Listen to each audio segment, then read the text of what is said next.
네, 공달입니다. 요즘 대세는 일본 여자예요. 왜 지금 우리나라 남자들이 이렇게 일본 여자에게 끌리게 되는지, 오늘은 한일 커플이 늘어나는 이유에 대해서 한번 심리학적 분석을 해보자고요. 여기서 일단 우리가 우선적으로 알아야 될 게 두 가지가 있어요. 첫 번째로 일본 내에서의 연애율이 높지 않은 이유, 그리고 두 번째로 한국 남자와 일본 여자 커플의 궁합이 잘 맞는 이유. 일단 첫 번째 얘기를 좀 해볼게요. 저는 늘 궁금했던 게 일본 여자가 그렇게 상냥하고 예의 바르다고 하는데 정작 같은 문화를 공유하는 일본 남자와는 왜 연애를 하지 않는 걸까? 뭐가 좀 이상하잖아. 우리 한국에서는 항상 일본 여자가 최고다라는 말을 하는데 그렇게 좋은 일본 여자가 넘쳐나는 일본에서는 연애를 포기하는 젊은 세대가 늘어나고 있단 말이야. 저는 이게 단순히 취향의 문제라기보다 사회 구조와 역할 갈등, 연애 문화의 냉각이라고 하는 이런 복합적인 이유가 있다고 보거든요. 쉽게 말해서 지금의 일본 남자들은 지금의 젊은 한국 남자들의 미래와 비슷합니다. 90년대부터 2000년대 초반까지 경제 성장기가 끝날 무렵의 일본은 지금 우리나라만큼이나 남녀 갈등이 심했거든요. 물론 일본 문화 정서상 막 치고받고 싸우진 않았지만 서서히 연애를 포기하는 남자들이 많아졌어요.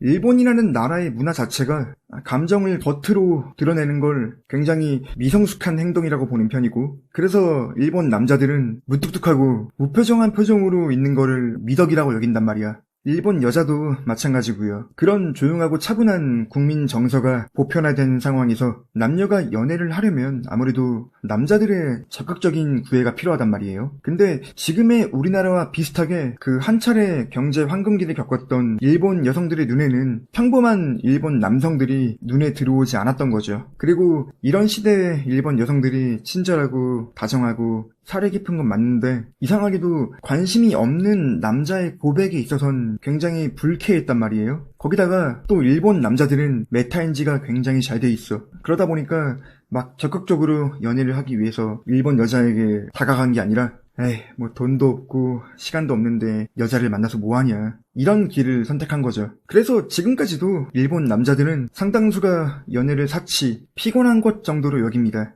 자, 어때요? 얘기만 들어보면 지금 한국의 남자들과 굉장히 비슷하죠? 근데 일본 여성들이 보는 한국 남성들은 좀 다릅니다. 대한민국 최고의 낭만식이었던 2000년대 초반 그 K드라마 남주를 보고 자란 세대들이란 말이에요. 그래서 일본 여성들은 한국 남자는 연애에 있어서 뭔가 리드하고 싶어하고 보호자의 역할을 자임하는 경향이 강하구나 라고 알고 있어. 지금 일본 여자들이 일본 남자들에게 가장 불만인 부분이 표현의 부재란 말이에요. 워낙 감정을 드러내지 않고 무뚝뚝하고 나 혼자만을 위한 루틴을 지키는 그런 일본 남자들에게선 느낄 수 없는, 내가 미디어에서 봤던 한국 남자들의 그 따뜻한 감성과 커뮤니케이션이 굉장히 긍정적으로 다가오는 거죠. 과거에 일본 여성들이 아주 무뚝뚝하고 열심히 일하는 남편을 원했다면 지금의 일본 여성들은 감정 교류가 되는 연애, 대화가 되는 연애를 필요로 해요. 일본 사회 속의 남성상은 아직까지도 과묵하고 일에 매달리는 남자에 머물러 있으니까 요즘 일본 여성들이 바라는 그 남성상과는 멀어지게 된 거죠. 지금 일본 남자를 한마디로 표현하면 상처받아 마음을 닫아버린 내향인인데 가뜩이나 내 한 몸 살아가기도 벅찬 이 세상에서 그 닫혀버린 자물쇠를 다시 연다는 게 너무 힘든 거지. 자, 그런데 그 일본 사람들의 성향 덕분에 지금의 한국 남자와 일본 여자들은 그 성 역할에 대한 기대가 잘 맞는 시대에 왔어요. 일본 여자가 보는 한국 남자는 리드하고 싶어하고 보호자가 되고 싶어해. 그리고 일본 여성들은 상대에게 맞춰주는 것에 되게 익숙하죠. 내조의 개념이 아직도 강하다는 거예요. 이 성 역할의 기대치가 잘 맞는다는 게 중요합니다. 일본 여자와 일본 남자의 성 역할 기대치가 어긋난 것과 비슷하게 지금의 한국 남자와 여자도 서로에게 기대하는 부분들이 굉장히 어긋나 있잖아요. 남자에게 책임감을 요구하는 건 똑같은데 그러면서 남자와 경쟁하고 싶어해. 여성들에게 유리한 각종 제도 안에서 착취하려는 부분이 없지 않다 보니까 우리나라 남자들도 한국 여자는 내가 감당할 수 있는 존재가 아니구나, 놓아줘야겠다 라는 판단을 하게 된 거예요. 이건 여자 문제라기보단 높으신 분들, 뭔가를 바꿀 수 있는 권한을 가진 분들이 아직까지도 그런 제도를 건드리지 않은 게 문제인 거죠. 당연히 한국에도 아직 좋은 여자 많아요. 저도 분에 넘치는 여자를 만나서 사랑받고 있고 뭐 그렇지만 나나 내 주변 도래가 아니라 문화적 평균에서 봤을 때 한국 젊은 남녀의 연애가 어려운 건 가정 사실이라는 거죠. 근데 이렇게 연애가 어렵고 결혼율은 점점 낮아지는 와중에 때마침 우리나라와 아주 가까운 나라 일본 여자들은 초식화되어버린 자국 남자들에 비해 아직은 열정적이면서 남자다운 한국의 남자들에게 좋은 느낌을 가지고 있고 한국 남자들 역시 일본 여성이 상냥하고 여성스럽다는 것에 빠져들기 시작했어요.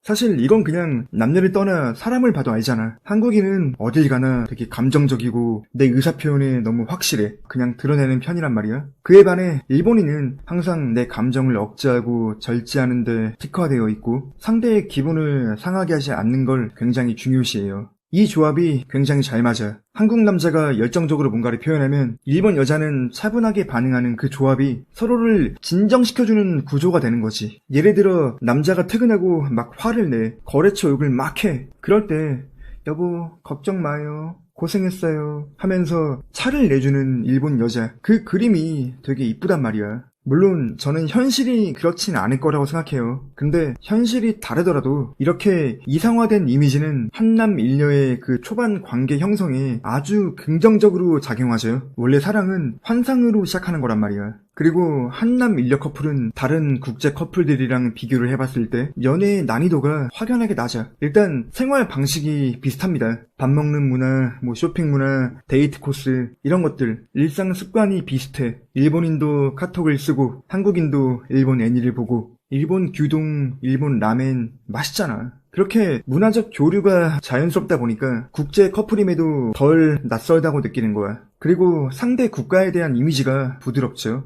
일본 여성들은 뭐 K-팝, K-드라마에 호감을 가지고 있고 한국 남성들은 일본 여성들의 그 차분함과 예의 바름에 호감을 가지고 있어요. 그러니까 정치적인 갈등은 있어도 개인 관계에 있어선 그 어떤 나라보다 서로 호감인 거지. 물론 조심해야 될 것도 많아요. 한국 남자와 일본 여자의 만남처럼 이렇게 뭐 남성의 리드, 여성의 내조로 이루어진 커플들은 의외로 여성에 의해서 깨지는 경우가 굉장히 많거든요. 남자의 입장에선 잘 이해가 안 될 수도 있는 이야기지만 경제적으로 좀 더 많은 것을 가지고 있고 사회활동을 많이 하는 사람들에 비해 집에서 집안일을 한다거나 내조에 전념하는 사람들이 그 관계에 아주 작은 흔들림에도 더 큰 불안함을 느낀단 말이야. 뭐 여러 매체에서 일본 여자들은 바람피는 걸 가볍게 생각한다. 일본 여성들의 불륜율이 높은 편이다. 라고 말하는 것도 사실 남편에게 의지하고 남편의 보살핌을 받는 그 관계에서 오는 불안함에 기반하거든요. 그러니까 바깥 활동을 열심히 하는 남자, 그 보호자의 사랑이 아주 조금이라도 흔들림을 느끼면 내조와 사랑 말고는 가진 게 없는 여성의 입장에선 모든 걸 다 잃어버리는 상황에 마주하게 되는 거야. 그러다 보니까 그런 일이 발생하기 전에 내가 좀 더 빨리 안전한 곳으로 가야겠다. 이런 나쁜 방어 기제가 나오는 거예요. 이런 문제는 가정의 경제적 기반을 책임지는 남자 입장에선 좀 이해하기 힘든 부분이지만 남편이라고 하는 보호자만 믿고 내조에 전념했던 여성의 입장에선 불안감을 느낄 수밖에 없는 거죠. 결론적으로 봤을 때 한남 일녀 커플은 성 역할이 기대치나 감정 표현의 방식도 열정 그리고 수용 관계로 굉장히 잘 맞고 문화 콘텐츠도 비슷해서 서로 만나기가 국제 커플들 중에서 가장 완만해. 물론 많은 부분들이 환상의 기인에 있고 현실과는 다른 부분들이 분명히 있을 테지만 원래 사랑의 불씨를 타오르게 하는 건 환상인데 이미 서로에 대한 환상, 그 이상화된 이미지가 긍정적으로 자리 잡고 있다는 게 중요한 거죠. 원래 모든 사랑은 다 환상을 가지고 시험대에 올라가는 거예요.